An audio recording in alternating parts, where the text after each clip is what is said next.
morning, sir. Can we kindly start? Yes, sure, please. Thank you, sir. Good morning, everyone. Welcome to the third day of First International Victimology Colloquium on Victim Empowerment through Legal and Social Initiatives, organized by Center for Criminology, Criminal Justice and Victimology at RGNUL in association with Indian Society of Victimology, Victim Support Asia, and World Society of Victimology. The topic for today's session is Judicial Responses and Victimhood.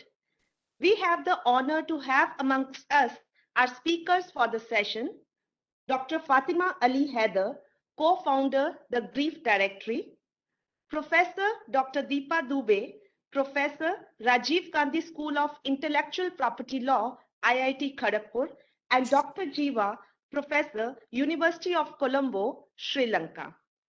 I welcome you all to the session. The session would be moderated by Mr. Anubhav Kumar, Assistant Professor, National Law University, Ranchi. Mr. Kumar has had prior teaching experience at College of Legal Studies, UPS Dehradun, Center 1, Faculty of Law, University of Delhi, and GNLU, Gandhinagar. Sir did his bachelor's from Bharati Vidyapeeth Deemed University and master's from Indian Law Institute, New Delhi, and he is currently pursuing his PhD from Nalsar University of Law, Hyderabad. Sir was research consultant in the Committee for Criminal Justice Reforms formed by Ministry of Home Affairs. Sir, I invite you to kindly initiate the discussions for this session. Sir, please, over to you. Thank you so much, Dr. Shruti. A warm good morning and welcome to all the participants, to all the panelists, Honorable Vice Chancellor Professor Vajpayee, and other members who are available on this particular platform. I am given this blue ribbon. It's a kind of blue ribbon for me. I would say that I am given this opportunity to moderate such a distinguished and diverse panel, because we have distinguished professors, we have distinguished social activists and workers from different countries here, from Sri Lanka, from Pakistan, and from India. So I believe the entire discussion which we are going to have today on the rights of victims, particularly with a special reference to the judicial pronouncement and how the judiciary has looked this particular approach towards the victims. So I sincerely believe that we are going to have a wonderful and a fruitful session today. As already mentioned by Dr. Shruti, we have a varied or versatile panel today, starting with Dr. Fatima Ali Haider. Let me introduce Dr. Fatima. Dr. Fatima is a medical doctor by profession and EMDR therapist by training. She co-founded an initiative in 2015 called the Grief Directory that was intended to be a bridge of compassion between victims of terrorism in Pakistan who require support and individuals willing to offer it. Through this platform, she has reached out to countless victims of terrorism and their families across the boundaries of religion, sect, or ethnicity, providing assistance in areas of health, education, and emotional support. Other than directly working with the victims, Dr. Fatima has been conducting youth internship programs from the Grief Directories platform for the last 5 years, training young college students on empathy, tolerance, acceptance, and resilience through in-person meetings with victims and diversity tours. Dr. Fatima recently completed her master's in peace and conflict from the University of Ulster, Northern Ireland, and is now undertaking her PhD from the same university. In an effort towards countering terrorism and violent extremism, she regularly advocates for the right of victims of terrorism in Pakistan, including establishment of institutionalized mechanisms of support and state ownership on various platforms. We all welcome you, Dr. Fatima.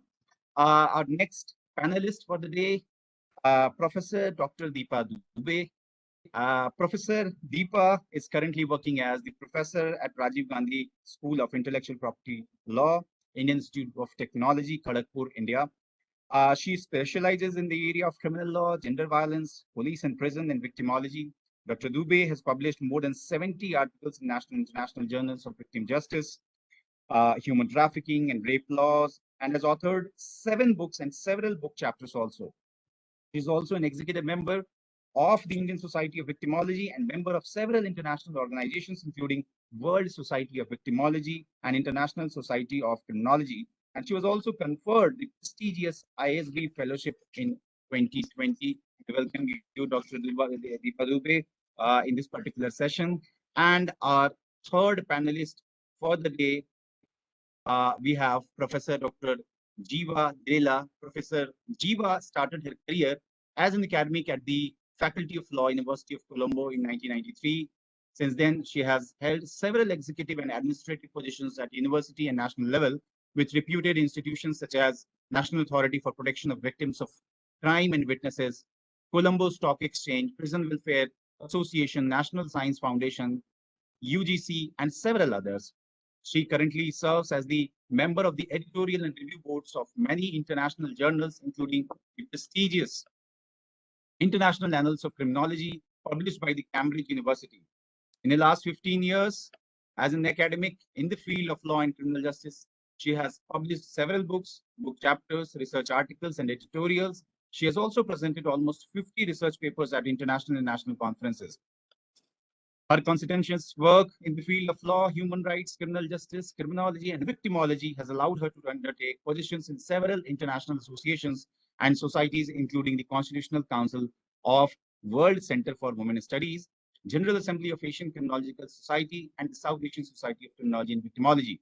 Professor Jeeva has also been conferred various awards and honors for her immense service to her nation as well as global academia. Particularly, she received the title Deshbandhu, which is the third highest national award in Sri Lanka for her distinguished service of national meritorious nature to the nation. We all welcome you, Dr. Jeeva. Now I would request Dr. Fatima, and I will, in fact, I would request all the panelists today to present the issues in a span, because we have almost 1 hour 15 minutes. So you first go ahead with your issues for 15 minutes, around 10-15 minutes, and then we can certainly have the other speakers, and then we can interact and we can have a question answer session also. So over to you, Dr. Fatima. Eagerly waiting to listen to your remarks and comments. Thank you, Dr. Kumar, and thank you so much for the very kind and detailed introduction. I think the challenges are many, but I would like to sum up based on what my experience has been so far with the victims of terrorism. So Professor Bajpai, Dr. Dube, Dr. Niriella, distinguished experts, colleagues, good morning and salam and namaste from Northern Ireland, UK. Right now it is 5:37 a.m. in the morning.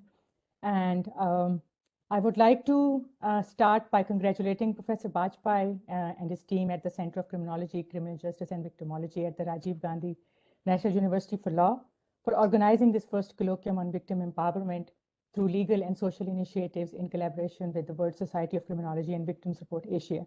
I'm honored to be a part of this conversation and to be able to speak here today. Thank you. As a peace practitioner from Pakistan, I would like to share today some of the learnings about the challenges of reestablishing a victim's sense of justice with the society and the state in the aftermath of a terrorism incident. I would also like to share how the creating and maintenance of support systems for rehabilitation of victims, maintaining law and order, the proceedings of the legal justice system, and the acknowledgement of the pain and trauma by the society all contribute towards bringing back the victims of terrorism to establish a new normal. To better understand what I want to talk about, I would like to start by providing some context about Pakistan and my own work on terrorism.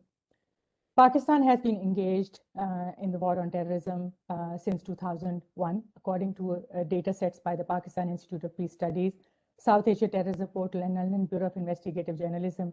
There have been more than 15,712 incidents resulting in 81,000 casualties by 2013. 49,000 of these lost lives were civilians. The war on terrorism has also cost Pakistan a total of $152 billion US, which has caused damage to infrastructure, decrease in foreign investment, industrial output, and there is also a prevalent fear and uncertainty in the country. Given this background, maintaining law and order in the country and provision of justice to the victims of support has been a mammoth task. A little bit of background with my own work. Dr. Kumar has already shared some of the background. I was working as a GP in 2000 until 2013 in Pakistan when I lost my husband and my younger son in a terrorist incident. It was this that led me to understand and recognize the needs of victims, ranging from the everyday needs of livelihood, the formal and informal support needed to deal with the trauma, and to the extent of need of acknowledgement for the state and society. That led me in 2015 to set up an initiative called the Grief Directory with a colleague of mine to offer assistance to the victims of terrorism in Pakistan, mostly in my own province and then across Pakistan, regarding health, education, emotional support, and opportunities for livelihood.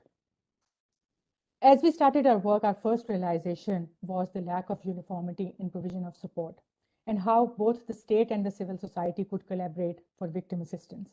Therefore, we organized a conference in 2017, followed by workshops to identify and discuss the needs of victims of terrorism in our local context and how best to institutionalize support systems in such a way that the system provision was uniform across all regions and all victims.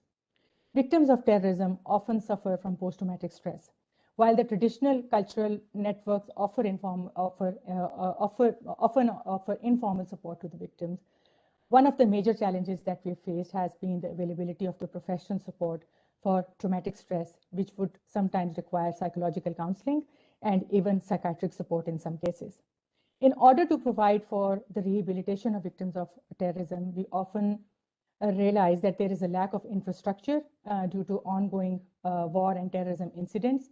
And in order to address this, the state of Pakistan has had laws for civilian rehabilitation of victims of terrorism in 2 of the provinces since 2014 and 16, respectively. However, the other challenge linked to this is that the other provinces lack such legislation. This legal framework has enabled the state to ensure a swift and uniform distribution of monetary compensation to victims of terrorism in the immediate aftermath of the incident, which does help to offer support for the immediate needs of the victims. Section 6 and 7 of the Punjab law address the long-term rehabilitation and promises to offer free medical treatment to the injured, a monthly stipend, and long-term support for health, education, and vocational training of the civilian victims and their families. However, around this, our main struggle has been the lack of complete implementation of these laws. The victims often require information regarding long-term rehabilitation support, how they can avail it, what could be the office where they could go and reach out and request for this support, which is often not provided to them. In such circumstances, it is often the communal organizations which come forward in these scenarios to fill in the gap and work with the victims to offer support in the domains I mentioned earlier.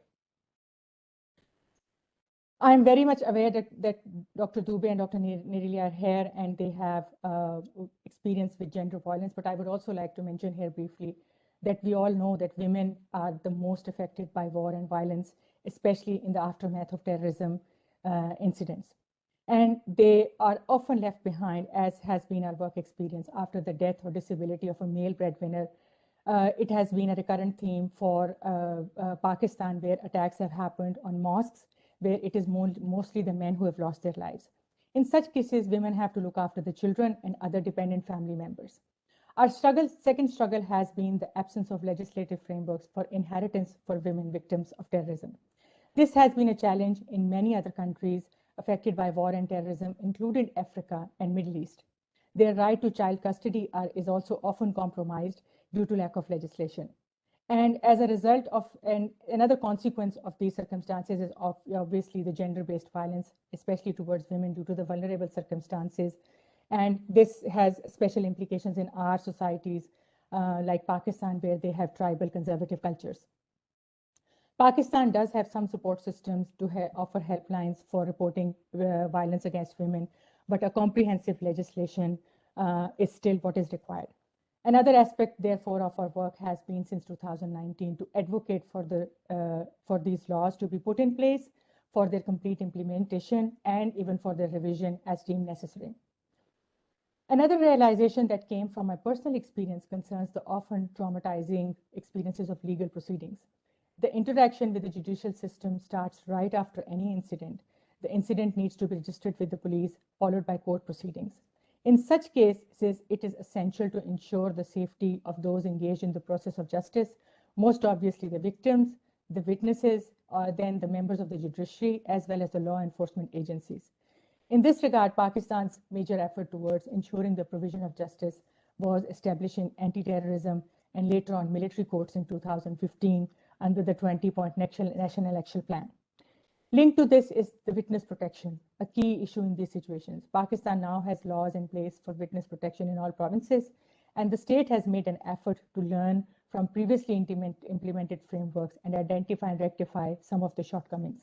For example, in the province of Khyber Pakhtunkhwa, the province worst affected by terrorism, there was no legislation for witness protection until 2021, resulting in witnesses who are often the victims themselves not coming forward to testify. However, in collaboration with UNODC in September 2021, a witness protection bill was passed, according to which the government will set up a witness protection board within 6 months. The board will have a dedicated unit for terrorism, which will ensure the safety of the witness. This will include the prevention of public visibility of the witness during the court proceedings, the protection of their identities in the media, and the option of testifying via video link. As a victim and as a practitioner, I very well understand that loss of life cannot be replaced. However, ensuring that the perpetrators have been apprehended brings a certain level of comfort, closure, and peace. It helps establish a sense of trust between the state and the civil society at large, and those left behind after an incident of terrorism. And for many families like me, retributive justice is the answer. Lastly, I would like to mention the extent of judicial intervention in securing victim justice. Through our work experience, we have realized that retributive justice frameworks have the primary role in reestablishing faith and trust of the victims. However, I would also like to add that for the victims of terrorism to heal and to restore faith and reintegrate them back into the society after such heinous crimes as terrorism, the value of restorative justice must not be ignored. It complements the criminal justice system in tackling the prevailing sense of injustice in the victims and also reestablishes damaged bonds of trust among various communities in a society, which is an integral part of long-term stable peace-building process. Therefore, lastly, I would like to say that building monuments, museums, and establishing days of remembrance play a key role for just an experience of, for the experience of rehabilitation of the victims. This was just a brief overview of the kind of work that we've been doing, and I think we can have a discussion as we go along. Thank you so much, Dr. Kumar. Thank you, Dr. Fatima. I think often said that only a wearer knows where the shoe pinches, and you have been a victim of extremism and terrorism in Pakistan. And in fact, recently in India also post this particular movie, Twice. I have a lot of discussions going on as far as the victimization, especially have taken place, like the issue of since you belong to the Europeans in the field, you have been bridging the gaps, or you have been connecting to the victims of crime, particularly extremism and terrorism.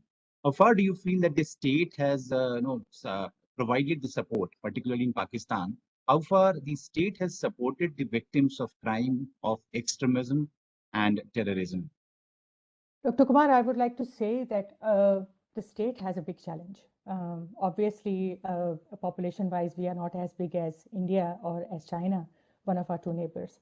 But we have other challenges. And one of them is the ongoing war in Afghanistan, which has played a huge role towards initially creating the extremism, if I'm allowed to say this.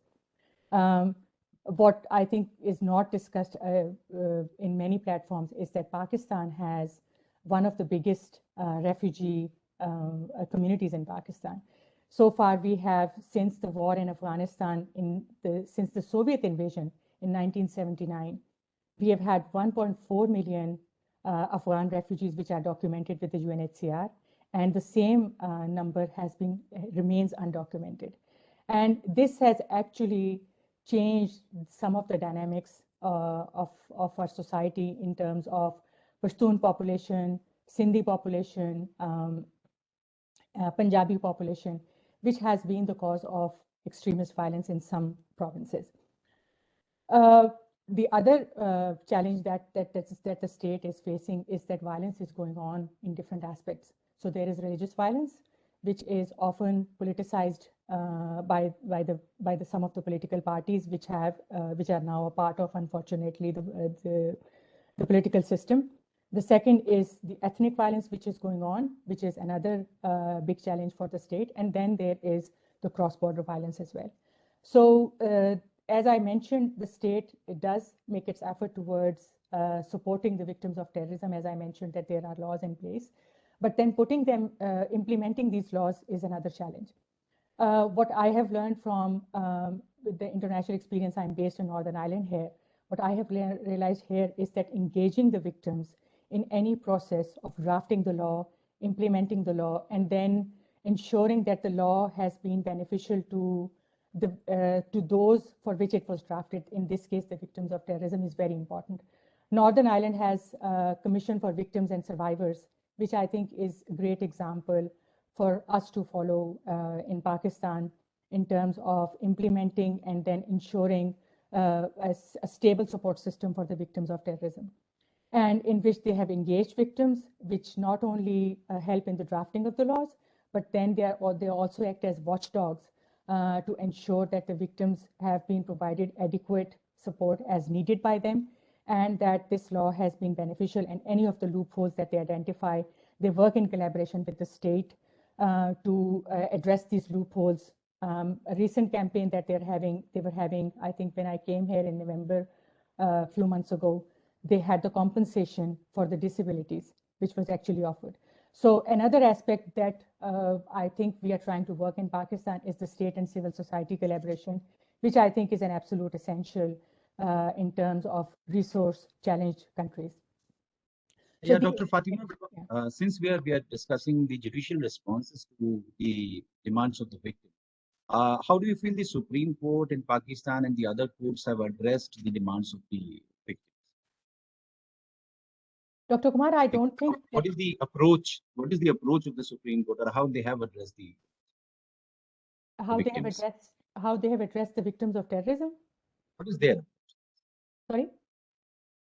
Yeah, what is their approach? Like, what are the judicial responses in Pakistan? Like in India, we have a jurisprudence which has developed as far as the rights of the victims are concerned. We have provisions that have been introduced because of judgments in these proceedings. So, how Pakistan Supreme Court and the other courts have addressed the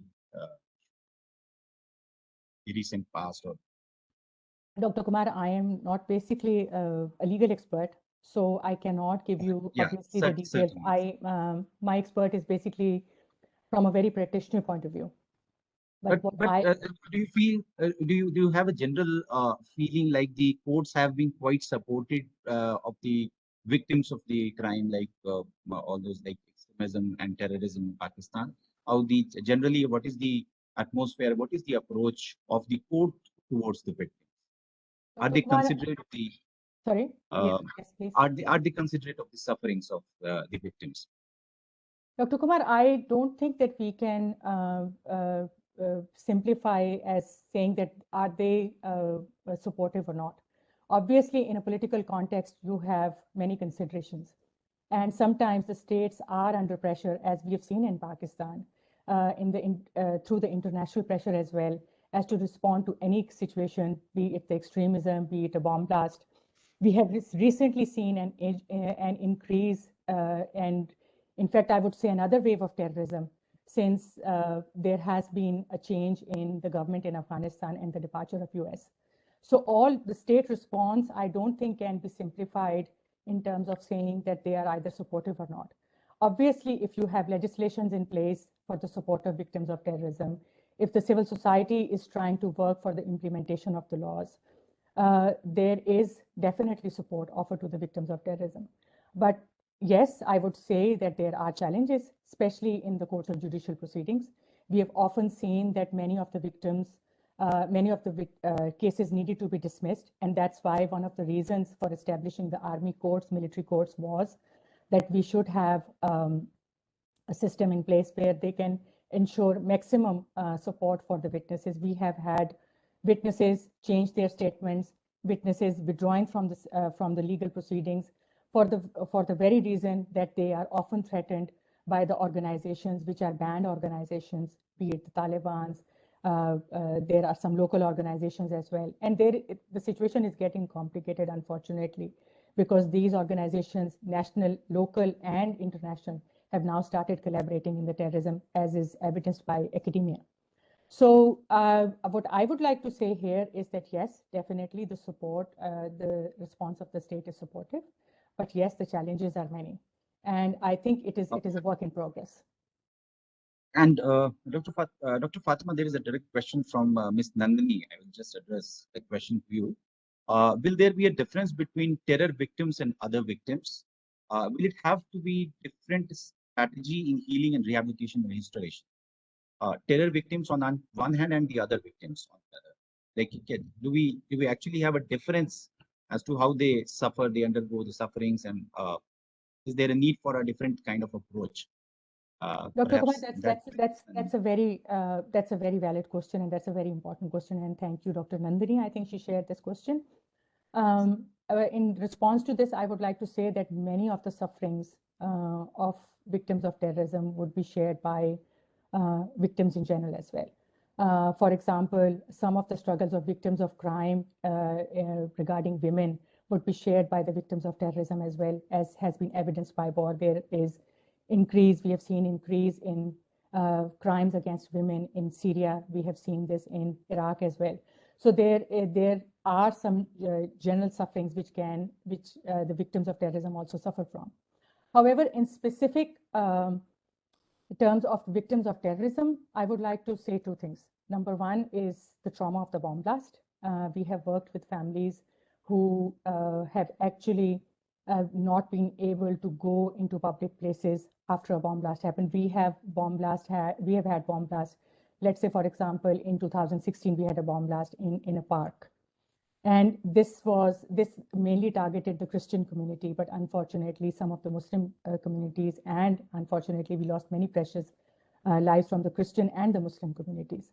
So trauma for us is a big challenge, in which the children, the people in general, they are scared of public places. So that has been, I think, a specific point where I would feel that victims of terrorism especially face challenges. Now, another aspect of our violence has been specific targeted violence towards minorities. In this case, sectarian terrorism and some incidences of extremism as well. For example, we have challenges with minority communities of Hindu women being abducted, of Christian women being abducted. So those cases definitely inculcate a specific sense of fear. Then, in terms of sectarian terrorism, which has targeted some senior officials in, let's say, in the minority communities, in the Shia communities, even for my own husband, he was a member of the prominent community.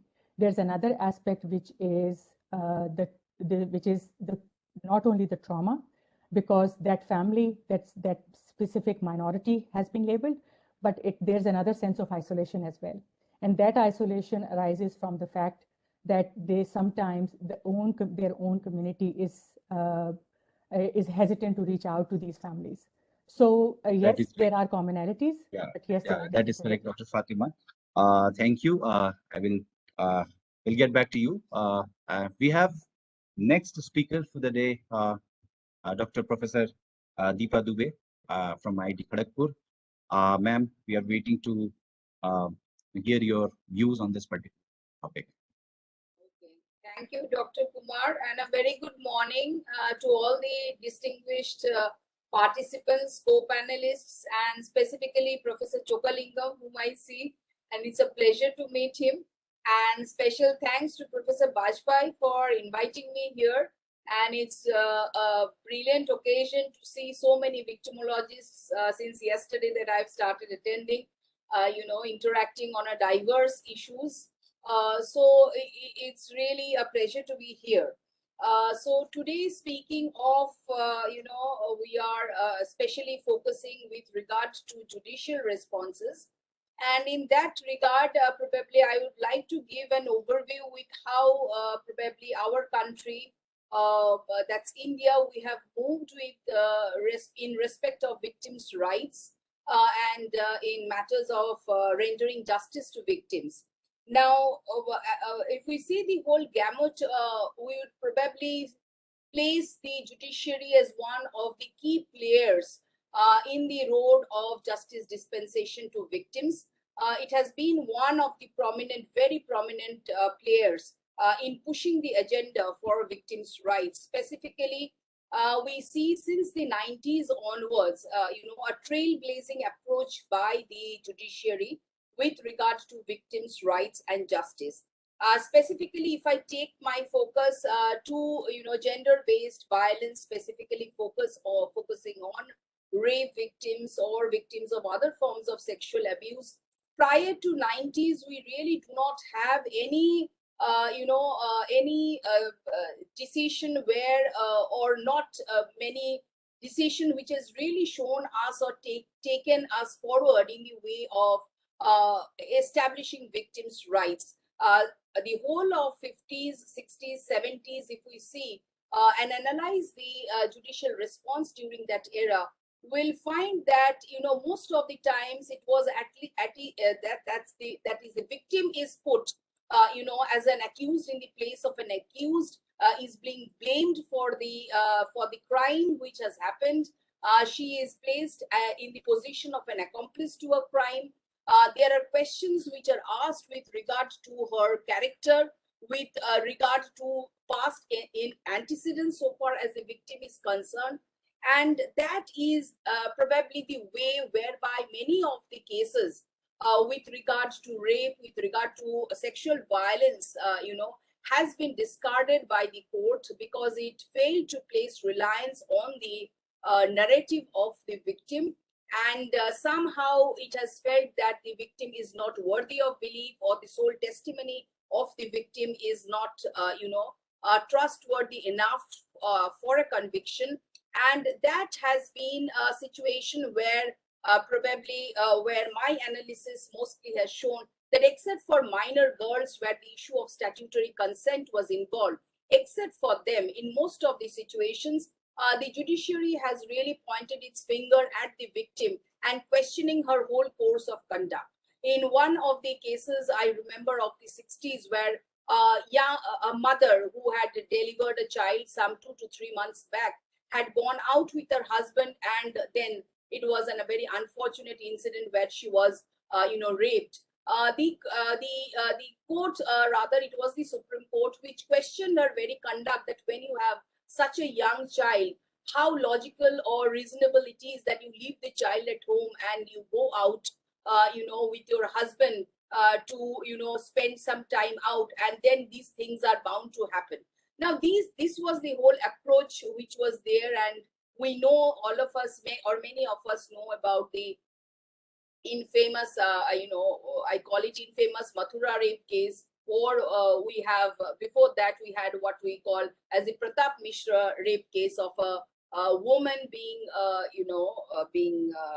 raped, gang raped in Orissa, and where the court, she was pregnant at that point of time. She underwent, she had a miscarriage, but the court refused to link the violence perpetrated to the miscarriage undergone. Questions which were, were asked as regards that, as regards what was the color of the dresses each boy was wearing, when did each come out, how much time did they take, and such questions which would baffle any victim. And that is why one of the scholars said that in all other offenses, we can let go of the victims, but when it comes to this offense, and specifically rape, the victim is supposed to switch on a video camera and record every minute detail, because she must know that later on, when it comes up before court, she has to recapitulate and tell the court what went on, which is, in the face or in the event of a trauma, which is literally impossible for a victim to do in all situations. this era gone somewhere in 90s, we suddenly see a host of decisions, a great change and a very welcome change on the part of the judiciary, and a spiraling of movement for victims' rights. Probably, we have a host of decisions. If I just can name, probably, some of us will be able to easily recollect the Delhi Domestic Working Women's Forum, the Bodhisattva Gautam case, the Gurmeet Singh case, the Sakshi versus Union of India, and a host of decisions, whether with regard to children or victimization of children, and how are they to be, how are they to be, the measures that are to be taken in order to ensure their dignity, in order to ensure their privacy, as well as measures whereby the participation of women is ensured, their right to compensation is ensured, and their the very prominent decision, but that was with regard to especially with regard to encounter cases, where Justice Verma came up with the issue that right to compensation is a part of right to life. Reading the international international conventions and declarations which was there. So that was probably one of the starting points where we see a complete transformation of the judiciary, and very, very important principles, specifically that if offenses or many of the crimes are committed in privacy, where you do not really have scope for witnesses or other evidences coming in, and that is where probably the Supreme Court for the first time laid down that if the testimony of the victim strikes the judicial mind as being credible, that is enough for the purpose of upholding a conviction. There is no reason why we should disbelieve a victim just because she has undergone a trauma such as rape. And the court actually put that when it is relates to other crimes, we never really question the victim. But the moment it comes to certain categories of crimes, specifically of rape or other forms of sexual violence, it seems that the entire judicial mind comes to a boil with trying to find out that what is the reality of things, from a starting point that probably she is a liar, which is faking up the whole situation. So that was a very, very welcome approach which started in the 90s and probably followed for some time. And if I say with regard to present times, what I find is there is somewhere a judicial flip-flop. A standard position is not being maintained in many of the situations. A flip-flop with a misplaced application of principles and perceptions.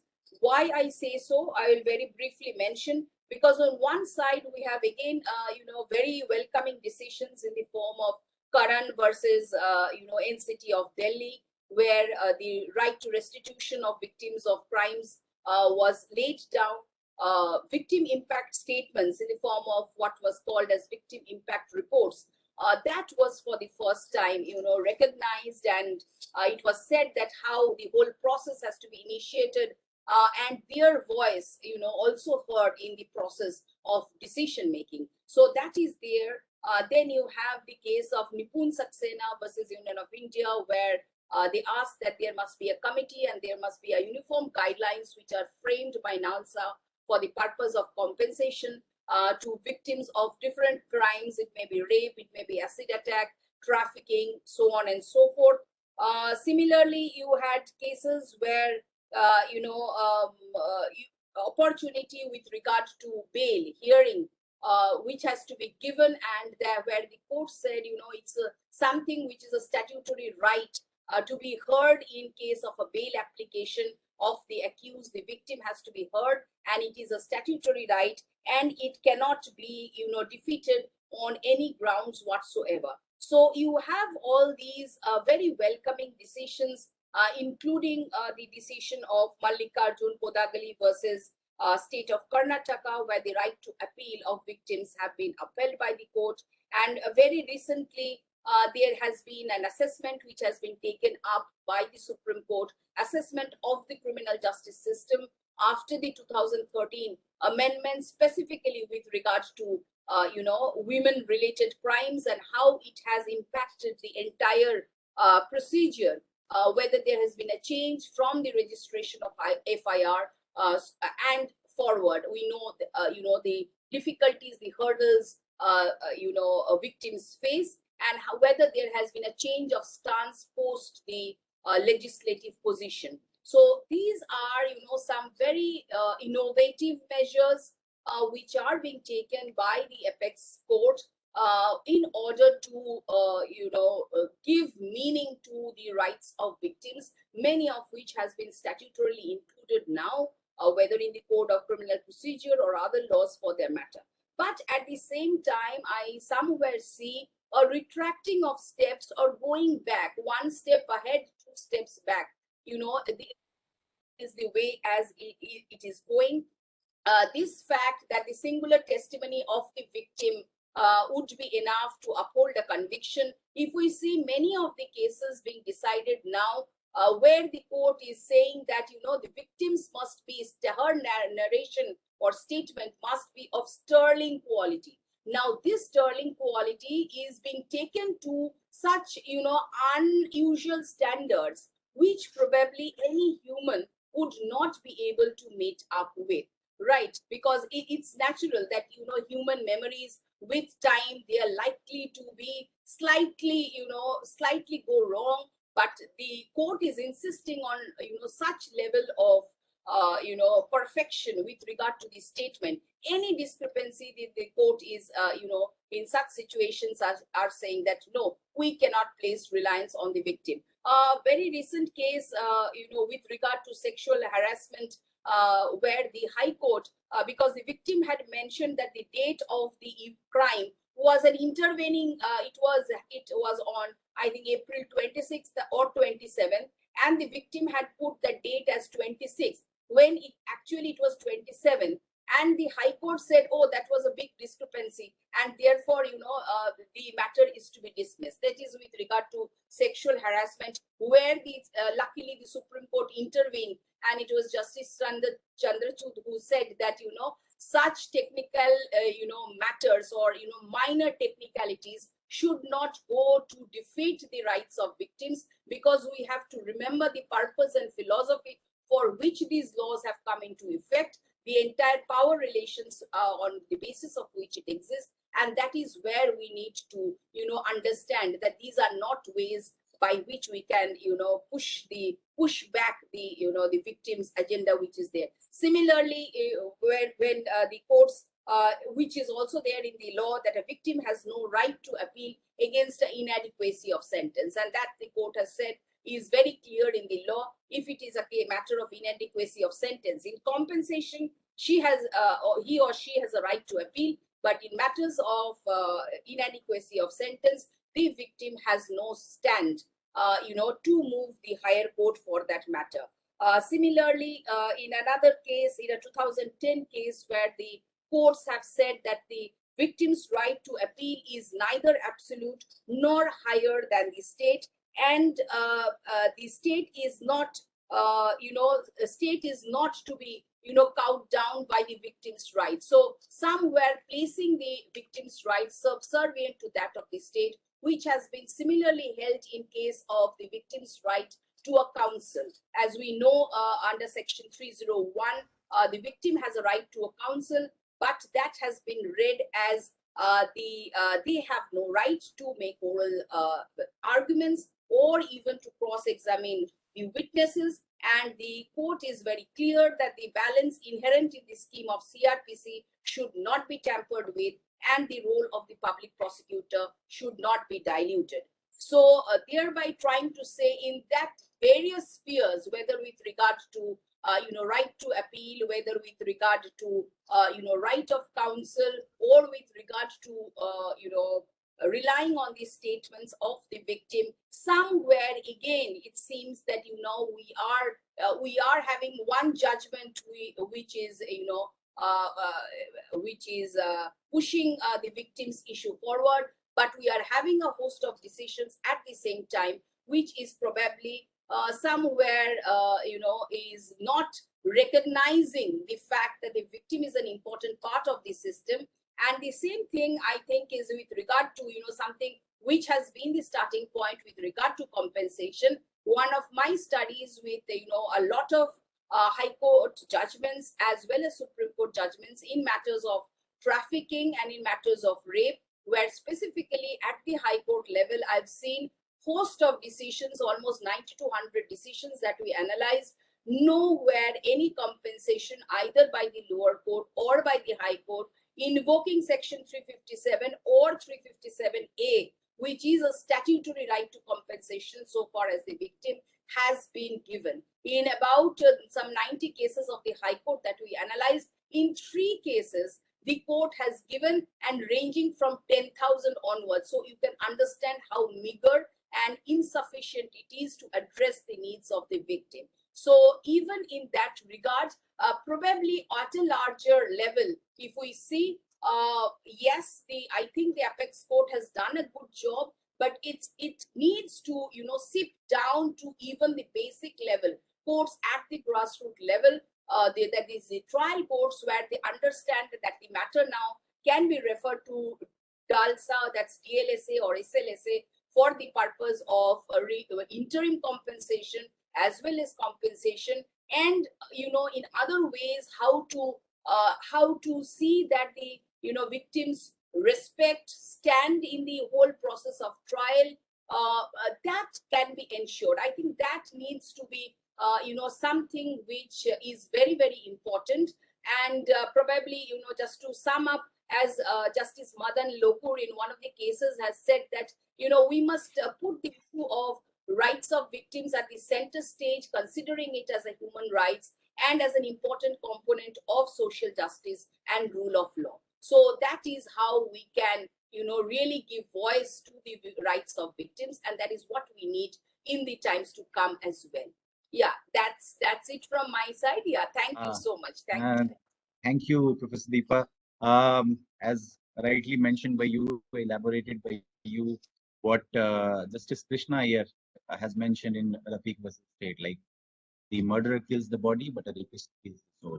And in these cases, like in the cases of rape, it is the victim who becomes an accused indeed, because of the trial process, and which Dr. Diksha Bakshi has also mentioned in her book, The Public Secrets of Law. So you have wonderfully explained all those judgments which have come for the rescue of the victims or to protect their rights. However, there are 2 questions which I would like to address to you. One was with respect to Rekha Murarka, which you mentioned right now. The excerpt from Rekha Murarka, wherein the assistance by the victim's advocate to the court, and the balance which the court has tried to bring in here, like the role of the public prosecutor being the primary and the role of the victim's advocate to be a secondary one. So what is your take on that? Has the court given a correct logic to this, like giving the prosecutor, who is almost busy in several cases, victim's advocate not being given that primacy? So what is your take on that, ma'am? No, see, that is how the statutory has, statutory, that is how the position stands in the law. But what is very important is independent of the public prosecutor, because we know the, the standard of prosecution so far as in the country is concerned, and somewhere the courts have also, I think in one of the cases where I was reading that, the defense and prosecution do not stand at par.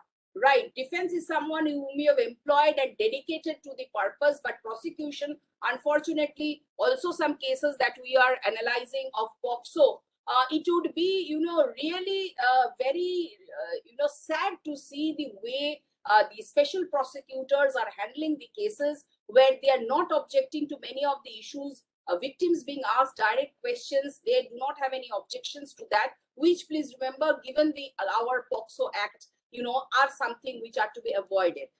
Thereby to say, we know many of the times that the prosecutors themselves defeat the cause of the victims. Now, if that is the situation, or in any other situation whatsoever, if there is a victims counsel, the person should have an independent stand where maybe additional evidences or putting forward the any aspect so far as the victim is concerned should be allowed, and they are making the person only to assist the public prosecutor would not really do justice so far as the victim is concerned, right? So in situations, and these days we know there are many NGOs also who come forward, appointing their own lawyers for the victims, especially trafficking cases, POCSO cases. In those situations, I think they can do a brilliant job in representing the victims and putting forward their cause. Much better than the prosecution that presently we are speaking of.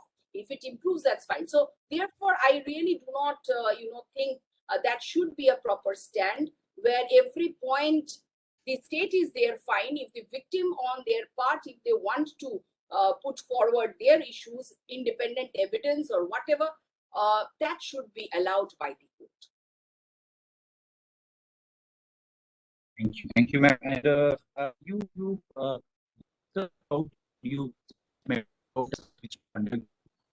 with respect to the victim compensation, and you said that the courts have often been reluctant in providing the compensation. Last day, Justice Mehta was also mentioning the same, that despite having so many judgments, the courts have been reluctant. Have you found? Do you see any particular reason why the courts have been reluctant in both 357A of CRPC? Any particular reason is very difficult to difficult to point out.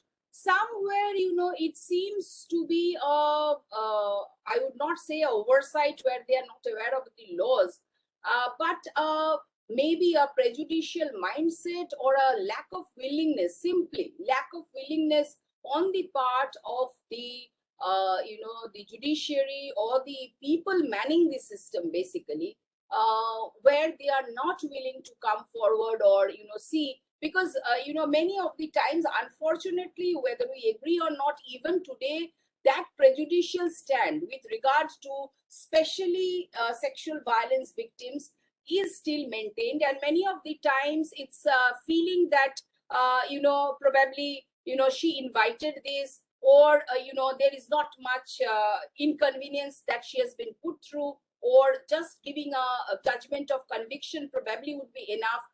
This position or this belief probably largely is in the system or is in the minds, because of which there is never a feeling that probably the victim requires much more. A conviction doesn't really hold anything for the victim unless there is, but the trauma, the pain, the mental agony, apart from the medical maybe the injuries or the medical attention that the person requires, the rehabilitation that the person requires, all these aspects are basically overlooked on the part of the the individual judges while going through cases, specifically like if we speak of trafficking cases, which are it comes with a whole lot of complexities and its own set of difficulties, and the children, most of them minor rescued, who are put in a unique situation. So their requirement is much more than anybody else. But even in those cases, somehow it missed the judicial mind. How, I fail to understand, but probably they do not attach that significance. And that is why long back, if you remember, in 357, the Supreme Court has themselves said that we have 357 since the beginning. How many times have we really invoked it? We prefer to have it in the statute book, but has preferred to keep it aside, instead of using it in situations to provide restitution to the victim. So it's probably, has to not got to do with the judicial mindset and the prejudice which mars the entire issue with regard to violence against women. That's what I feel. Thank you, Dr. Dipa. just the last question, which I thought I was just going through one of your articles, and the victims should also be given a place in the Constitution. Like the rights of victims have been protected by the Constitution. How do you see that the rights of the victim should also be given a place in the Constitution? The constitutional I think your voice is breaking, but yeah, the voice is breaking. If I may repeat, no, I think I have got the question, ma'am. I have got the gist of it. I think why you are speaking of constitutionalizing the rights of victims. We have Article 20, where we are speaking of, some basic, very core inherent rights so far as the accused is concerned, right? Their right to self-incrimination, which has come over a long way with the evolution of, criminal jurisprudence or criminal law over centuries across nations. So why can't we today have that core element included in the Constitution, that she or he has a right, the victim has a right to compensation, or the victim has a right to respect and dignity before the justice system? That is the basic minimum which we can incorporate in the Constitution, because we regard, it's taken as the sacred law, and all laws and actions must be in conformity with the Constitution. So probably where even in spite of statutory inclusions, we are failing our victims, can a constitutional positioning probably ensure that dignity and respect for the victims? So that was the argument in that article. And I think, that is something which we should move forward, at least, in the coming days. That's very important. Yeah. Thank you, Professor Dipa, for bringing very important issue concerns with the judicial responses that have been given by the Indian judiciary. Moving forward, we have with us Professor Jeeva from University of Colombo, and would love to listen from you, Professor Jeeva, your views on the judicial responses. Over to you. Thank you very much for the very generous introduction done at the very beginning. And I want to see that the father of Indian victimology, that is Professor Chokalingam, this is what I heard, that you're known as in that way. And you and Professor Bajpai, one of my long-standing friends, to see that, with you and Professor Dipa Dube, who is a research of the PhD. And I really want to, thank everyone giving me this opportunity to speak at this forum, the first International Victimology Colloquium on Victim Empowerment through Legal and Social Initiatives, organized by Center for Criminology, Criminal Justice and Victimology at Rajiv Gandhi National University of Law, Punjab. So before I start my presentation, the 10 minutes, the given time, I do not want to exceed that. So I want to say that India, I feel that my second home, so many of the years I have, several visits to Sri Lanka. Due to the pandemic, I was unable to visit your country. So, however, thanks to the modern technology, in this way, we can see each other, we can talk to each other and share our thoughts and, some of the burning issues in our different disciplines and under this forum using the modern technology. So, this the theme of the today's the presentation is the given theme is judicial responses and victimhood. Therefore, I thought that taking many of the articles I have written in, as well as my two major research work, that is the sentencing policy and the compensatory justice to the victim of crime, taking everything together just to give you a summary so then I want to, at the outset, I must say that almost all the India and Sri Lanka, the criminal justice system and the criminal law, everything is very much, similar, because it is said that the blueprint of Indian Penal Code is still using by Sri Lanka, thanks to the British, the colonial the rulers. So therefore I thought to discuss with you some of my thoughts and the experience, as well as the little knowledge that I have in the legal field, on the judicial responses in ensuring the rights and entitlements of the victims of crime in the criminal justice administration as the theme. So special reference to Sri Lanka. So I want to start that with the Declaration of the Basic Principles of Justice for Victims of Crime and Abuse of Power in 1985, which was adopted, which is the Magna Carta of the victims' rights. Because prior to that, universally, there was no such the recognition given to the victims, their rights and their affairs. So this is the very first universal declaration, maybe one of the instruments, though there is no the legal the bound, but this is the Magna Carta we consider. According to this particular declaration, you can see that there are the international community urges all the different the countries in this world to consider the rights of the victims, their affairs, as well as entitlements of the victims of crime under 4 aspects.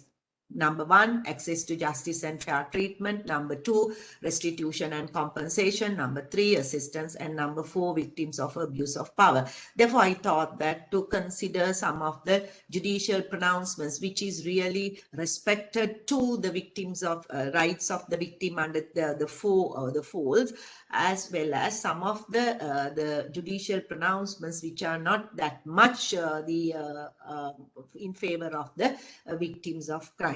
So let us take the access to justice and fair treatment, and how I want to consider some of the important judgments where it is given the very good the good outlook of the victims of the rights of the victim. So prior to that, I need to tell you that unlike India and especially other South Asian region, Sri Lanka is blessed to have the victim, the specific statute for the to protection of the rights of the victim. So the name of that particular legislation is Entitlement, so Assistance to and Protection of the Victims of Crime and Witnesses Act number 4 of 2015. I heard that Professor Chokalingam had some input with Professor Marasinghe. So I want to once again, thank you, Professor, very much, giving that type of the input to Sri Lanka, while very appreciating your input and your support given to Sri Lanka. I want to tell you that even though, sir, we have this particular act, there are some, when it comes to implementation, there are some loopholes that we can see. Therefore, I can't see that sometimes whether the main objectives of this act really is now be achieved in the victim perspective. So if you take that section 3 of this particular the statute, it says that what are the rights that can respected by a victim of crime. So there it is says that I would very quickly read that what are the rights. I hope that it is, since it is given the power by the Sri Lankan Parliament, considering that as a statute, so then it became the statutory right. Therefore, I think that it is good for our participants, especially the students. If you do any comparative study in the South Asian region, you can be considered. So, right to be treated with equality, fairness, and dignity, where Dr. Dipa Dube has considered, many instances. Right to receive redress, right to be protected, right to be medically treated, right to be informed, right to be present complaint, right to be presented by attorney at law in ongoing investigation or magisterial inquiries, right to obtain certified copies, which is one of the issues maybe sometimes still that you have in India, right to be present at all judicial proceedings, right to receive assistance and information, and right to submit victim impact report that we call victim impact statement.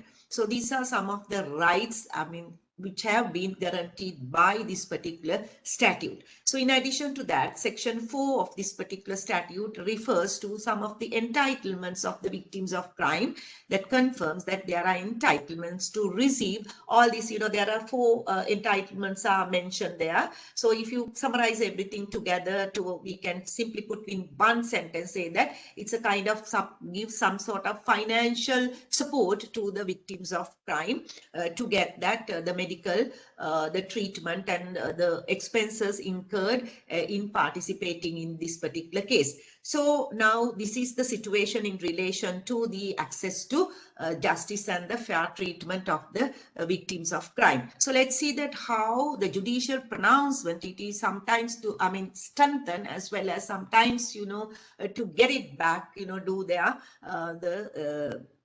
the pronouncement. The first one I would like to very quickly explain that Jagatsena versus Sirimavu Bandaranayaka. The reference is 1984 to SLR, page 396. It is said that, the issue was whether the aggrieved party, especially when the person is the victim of crime, whether that person can, go to the, whether there is, right to appeal. So then with an attorney at law. So then the relevant section is section 260 of the Penal Code of Criminal Procedure Act number 15 of 1979. It is said that every aggrieved party has the right to represented in any criminal court by an attorney at law, and implicit in this right in the right to address the court and make submissions. So this right is not confined to a court in first instance according to the Supreme Court, and it is the Supreme Court, it is very clearly said that it is not confined only to the primary level court. The aggrieved party with the attorney at law can be represented as a right even at the appellate court level. So remember, this is before the 2015 the act. So therefore, as Professor Dube very clearly said, that there are some pronouncements even similar to India, Sri Lanka also, there are some good judgments. The judges really consider to, give some sort of this place in the criminal justice system for the victims of crime. Here what happened was Sirimavu Bandaranayaka, she was the first prime minister of this world, but after that, she had the problem with, under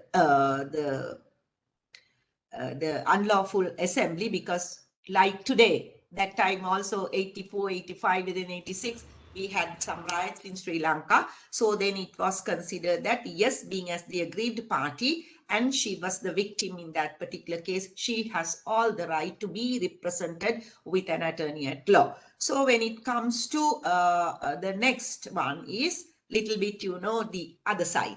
That is trial on camera as a right of victims for the, especially the child victims, is recognized in Children and Young Persons Ordinance number 848 of 1939. So according to that, the section 19, it is said that yes, trial on camera is possible.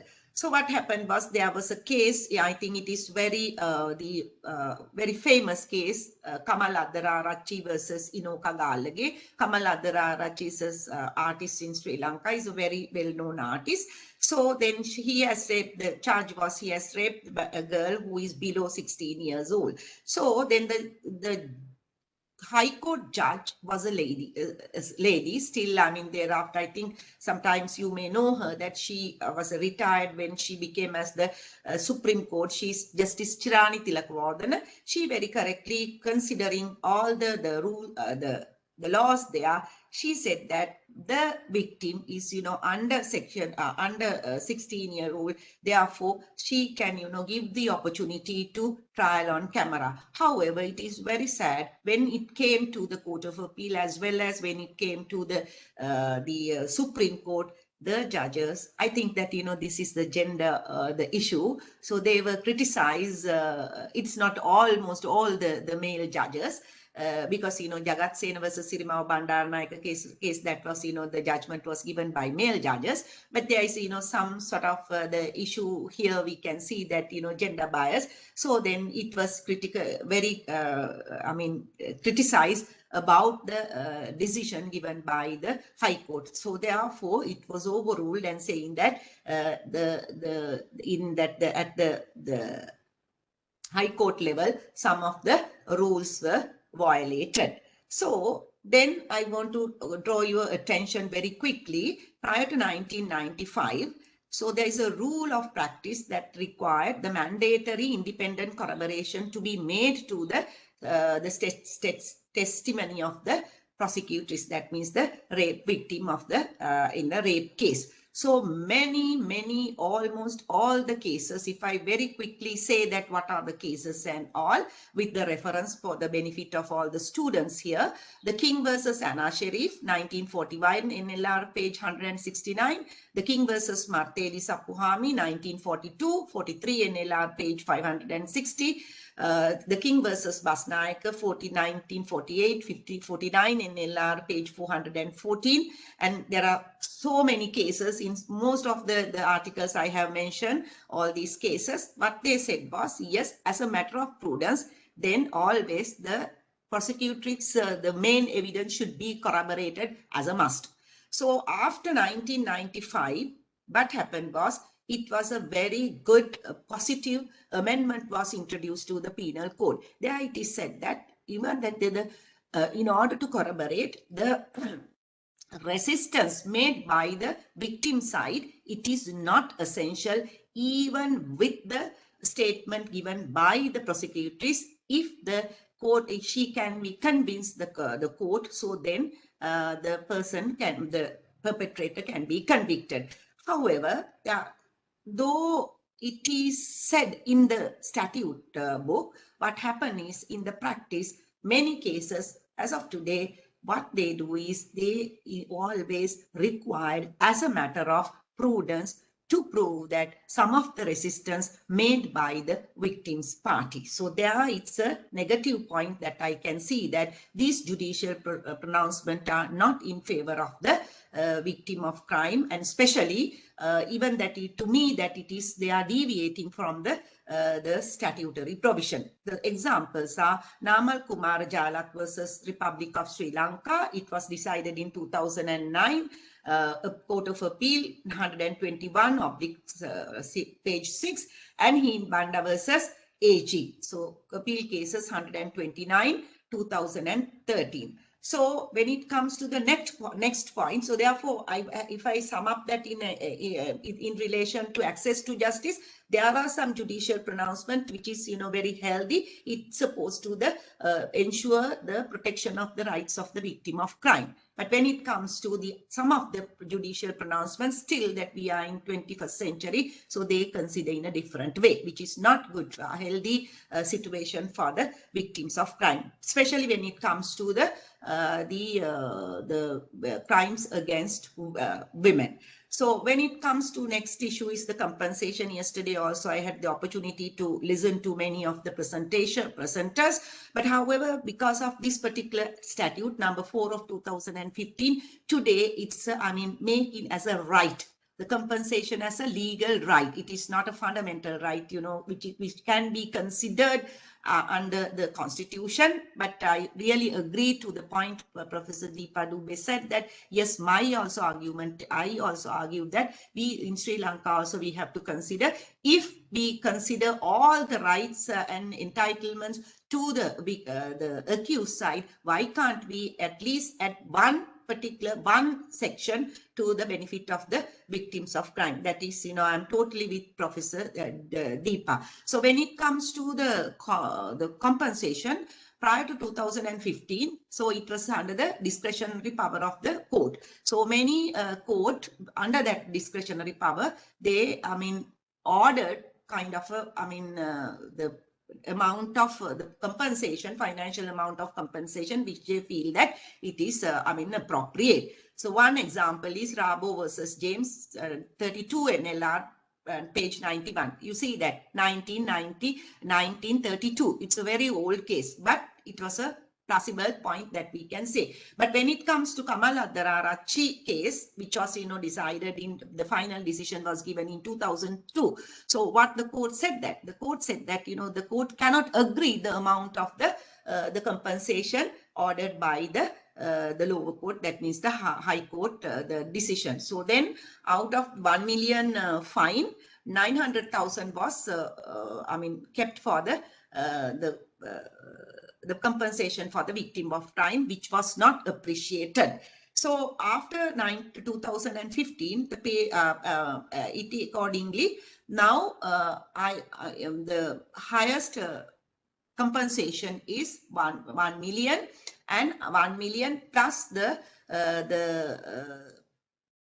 fine, or 20% of the fine can be given as ordered as the compensation. So I did a research, right, taking 146 cases all over Sri Lanka. What I found was, until today, even after 2015, what happened was there are some cases at the High Court level, the compensation was not awarded, even the victim was convicted, which is, to me, it goes against the statutory law. So in addition to that, I want to make here with regard to the compensation. So in the particular statute, the state compensation is introduced. So this is one of the possible point of this particular this statute.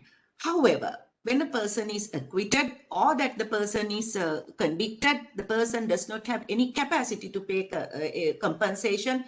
The state compensation to date, until I am presenting this particular the presentation, so then none of the court has ordered state compensation under for the victim of any crime. Other than that, the fundamental violations, it's a different thing. But under this the criminal perspective, it is not.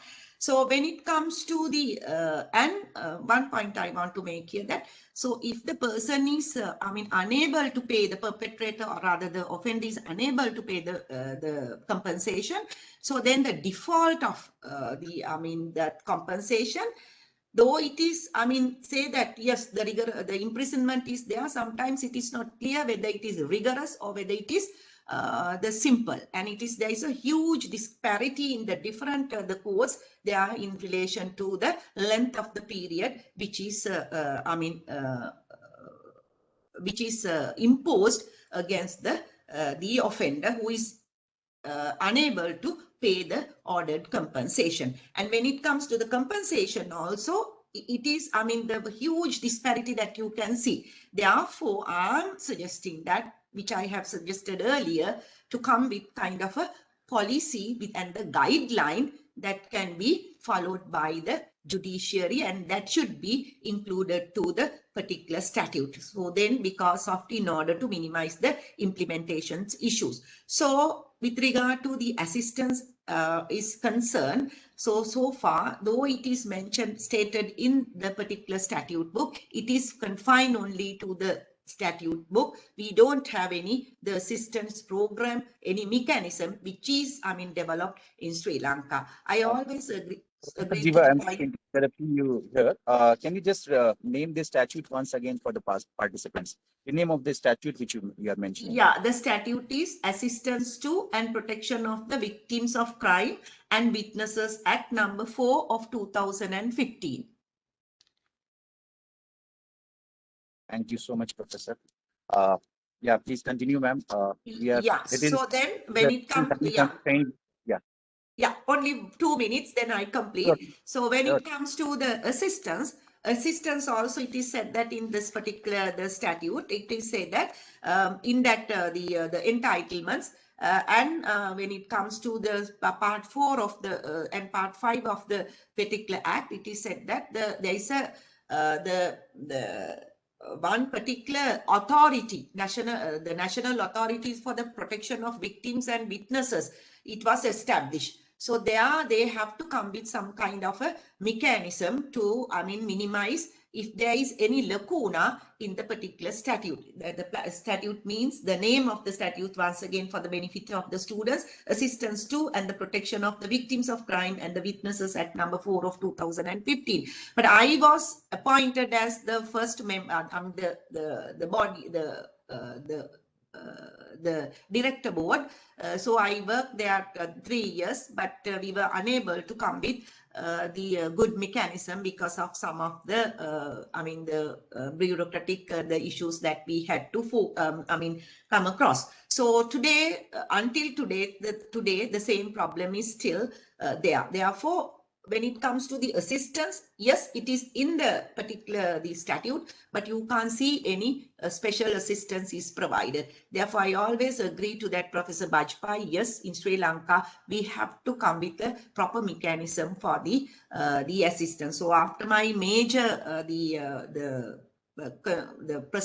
study, so one can take that forward, suggesting, doing a research how to come up with the particular type of the assistance to the different categories of victims of crime, because their needs are different. Therefore, we have to consider what type of needs that they have and what type of assistance that we have to provide them within the period of that the trial, even that after the trial, what kind of the support that the state should be provided, or that, with the combination of the other private sector as well.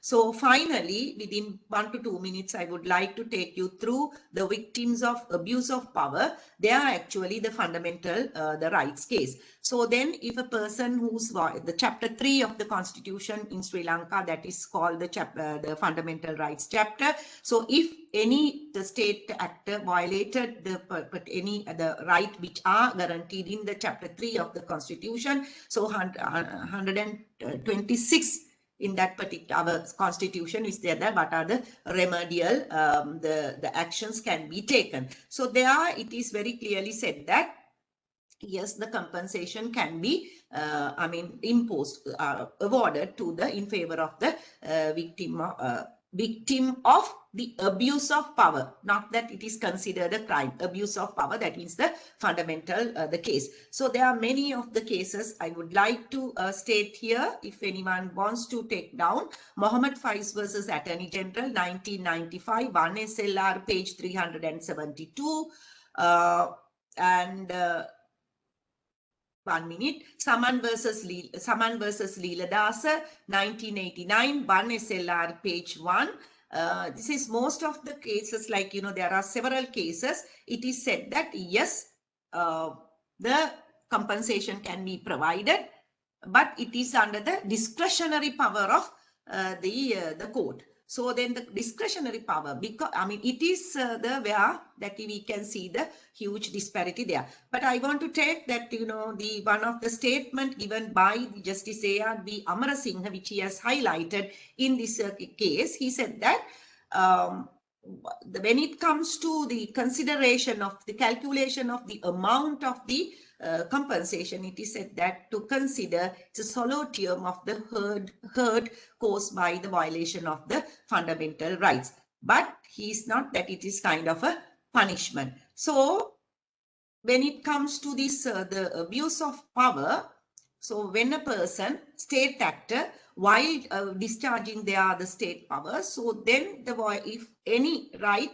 which is stated in chapter 3 of the constitution is violated, yes, then the person can go for under articles 126 for the any remedial action. One is the compensation. Here the major issue is there is, once again, you can see that here a very huge disparities there. Once again, it is required kind of. You think that whether the courts also have a role in mediating between the victims and the accused? Okay. Whether the courts have any role in that? There is no such role, but but the mediation is actually when it comes to the high court level, they can go for a settlement. So then when it goes for a settlement, what would happen is punishment should be imposed. So then court cannot be, just, function as a mediator. Thank you so much, Professor Jeeva, for giving you an overview of the entire judicial pronouncement and the laws relating to compensation, victim compensation in Sri Lanka. So that was really great of you. We have certain questions in the chat box. If Dr. Shruti may help me out, because I have connected through my mobile phone. I think some of them has already been addressed by our panelists, but still, if there is some question which is left out, because some of the questions related to Rekha Murarka, I believe, has already been addressed.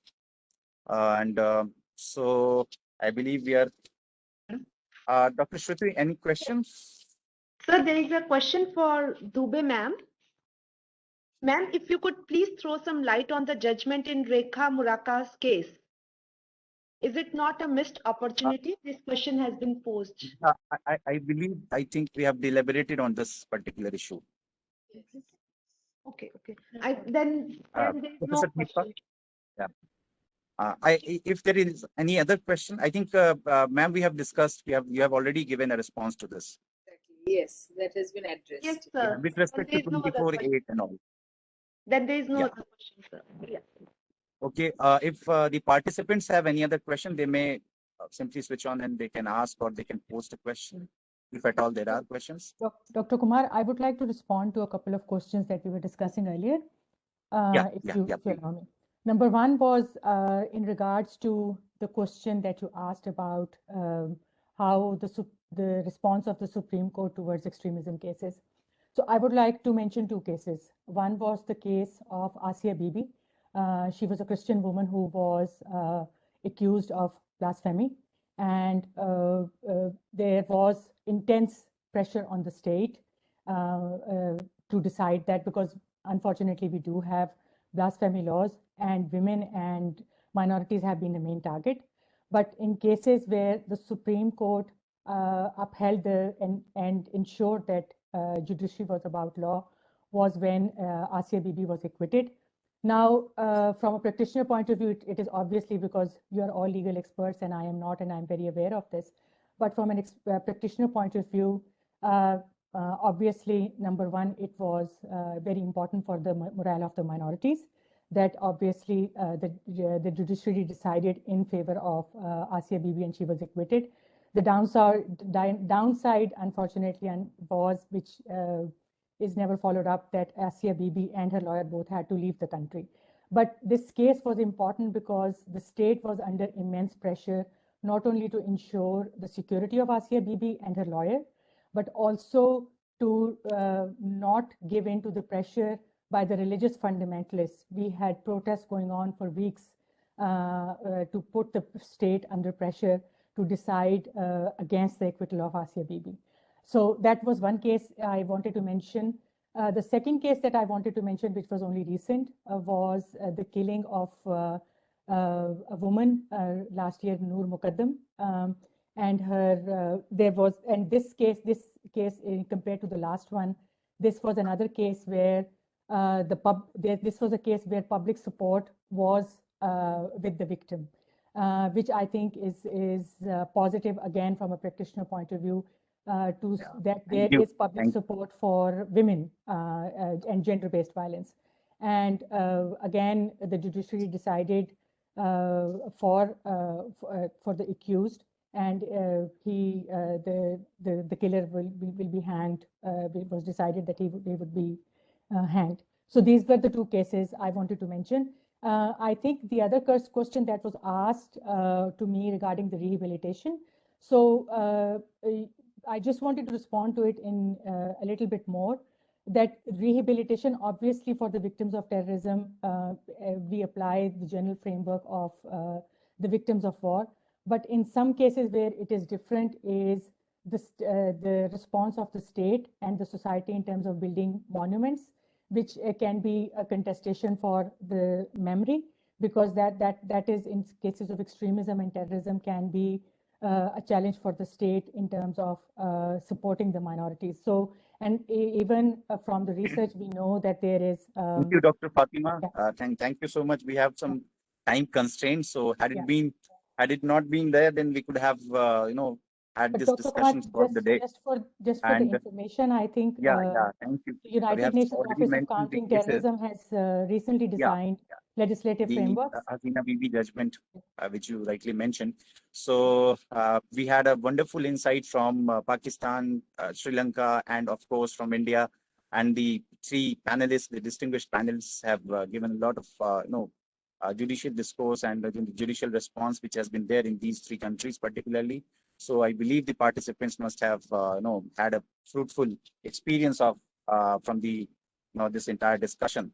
So that's all from my side. Over to Dr. Shruti. Thank you, sir. I extend my heartfelt gratitude to our speakers for the session, Dr. Fatima Ali Haider, Professor Dr. Dipa Dube, and Professor Dr. Jeeva. I would also like to thank Mr. Anubhav for managing this session in a meticulous manner. Thank you all for joining us. We would be meeting for our next session at 12 o'clock after half an hour. Thank you all for joining us. Thank you. Thank you. Thank you. Thank you, ma'am.